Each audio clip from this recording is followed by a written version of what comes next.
So good evening everyone, I'm Esther Sholimo and I'm 15 and I'm co-author of the book People Like Us. I'm Daisy, I've just turned 16 and like Esther, I wrote People Like Us with her.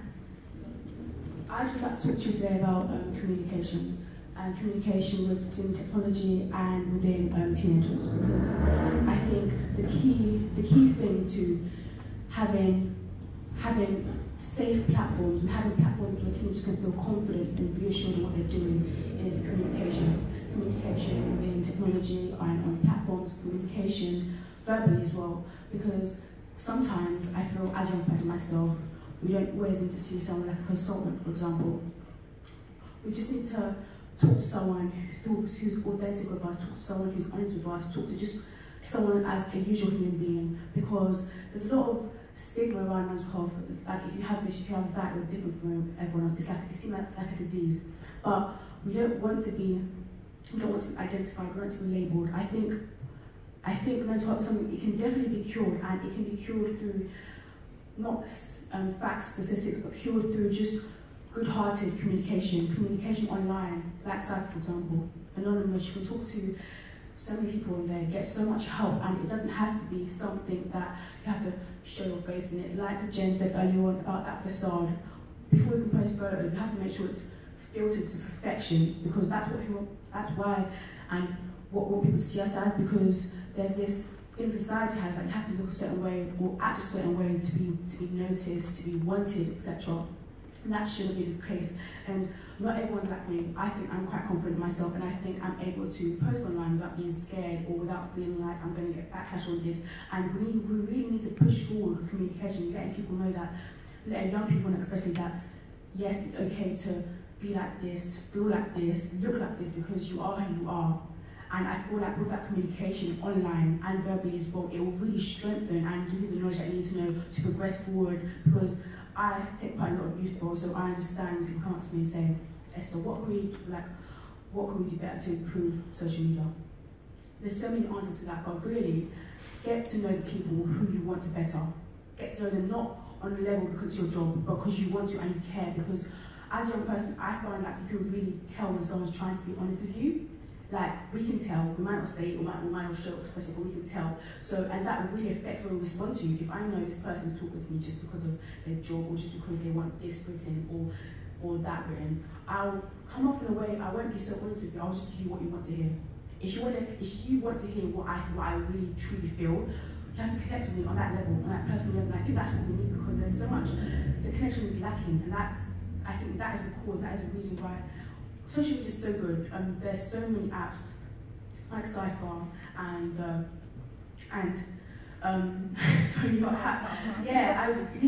I really feel like there's so many apps to help. But if we really want to push that boundary and get to the root of the problems, we really need to connect to the target market, connect to young people on a personal level, on a level where you feel like I understand you, I know what you're going through, without having experienced it with yourself.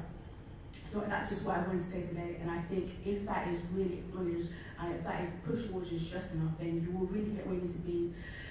Yeah, I think that's just about it. That's just what I really want to let you guys know today. There are a lot of adults in here. I think if you really understand that, you can not just with as a job, but with your sons, your daughters, your children, your nieces, nephews, etc. If you're a teacher and your students, having that connection and that relationship is truly the key. Without it, the data, everything is false. It's worthless to me. I think if everything is true and authentic, that is the key to success in what. Yeah. Yeah. Thank you. So yeah, I'm Daisy again. Myself and Esther, throughout writing the book together, we kind of discovered that although a lot of our experiences with social media and mental health subsequently, a lot of them were very similar, but there are also some differences that were quite substantial.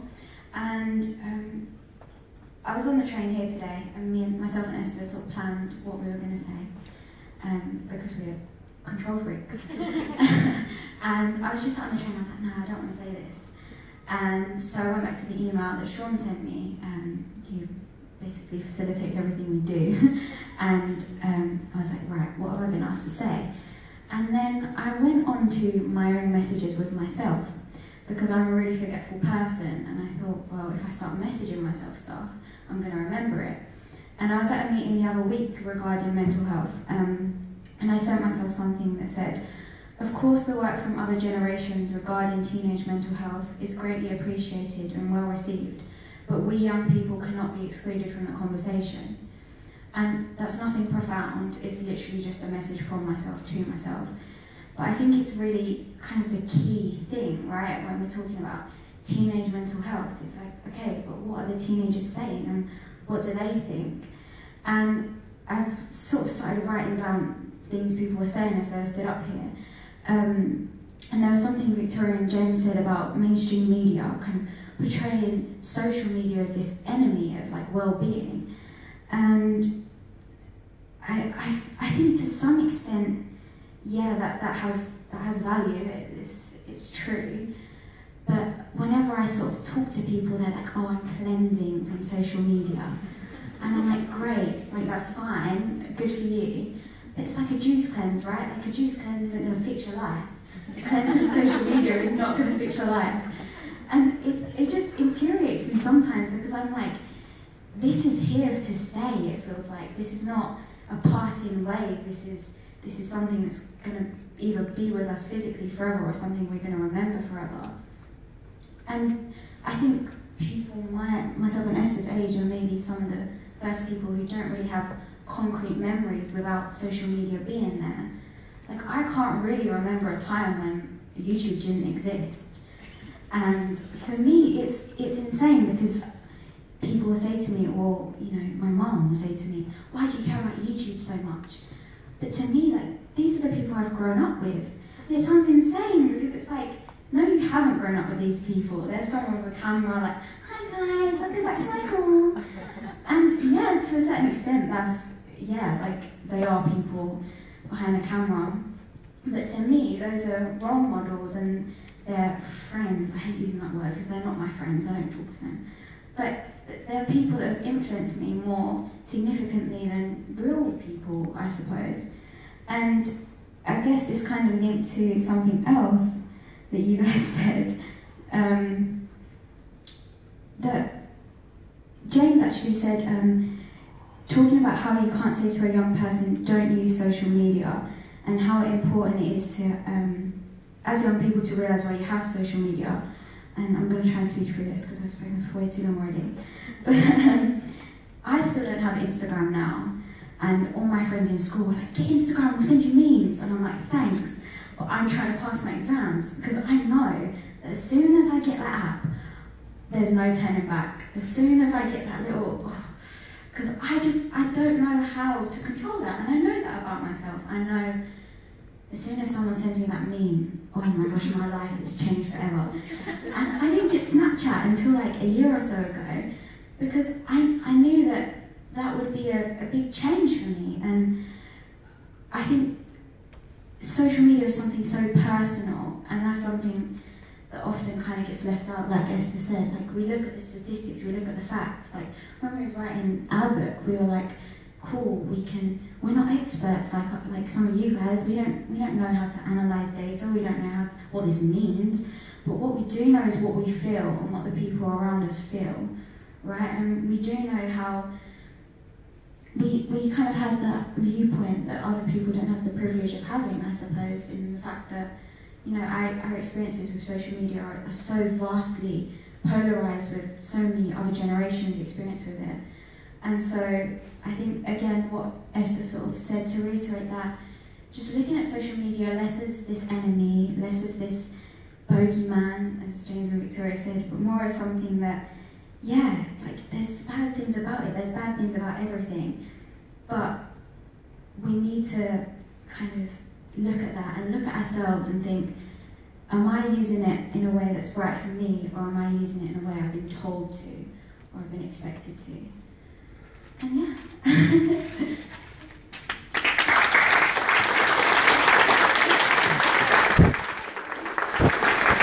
Thanks so much, guys. That was absolutely brilliant, and I love the way you ended that. And I would disagree in saying that you're not the experts, because, like you say, you are the experts. You're living it right now. Can I invite Kimberly, James, Victoria and Nahara up. I might need to pull a couple of chairs over. Something that came out of the book actually, and you both reflected on it, which I just wanted to pick up from, which was this idea of James and Victoria have this section in the book where they asked some young people if they had advice that they would give to, say, a younger sibling or somebody else younger that they knew. And I just think you guys are in such a perfect position in terms of the age that you are. If you were talking to your 12-year-old selves, what would your advice be about, like, what did you wish you knew a little bit more about digital technology then? Sure, so I think I'd tell to my sort of 12-year-old self, I think it was one of you guys, I'm really sorry I forgot who it was, about kind of the Tumblr sort of attitude. It was you and someone, I'm really sorry, my memory. And like how when you're looking up cams, the first thing that this young person saw was this Tumblr thread of bad experiences. And I'd sort of say to myself, look, like, not everything that everyone else has experienced is how you experienced it. Like, not everyone who's suffering through anxiety or suffering through depression or suffering through an eating disorder is living the same life as you. And it's not a checklist. It's not like someone says, oh, I have sleep problems, I have anxiety. For them, those things might be linked, but for me, they might not be. So my advice to my I'm still a teenage, but to myself would be stop self-diagnosing and stop assuming that something's wrong just because something doesn't feel 100% right. I don't know. I think the biggest advice I'd say to my younger self would be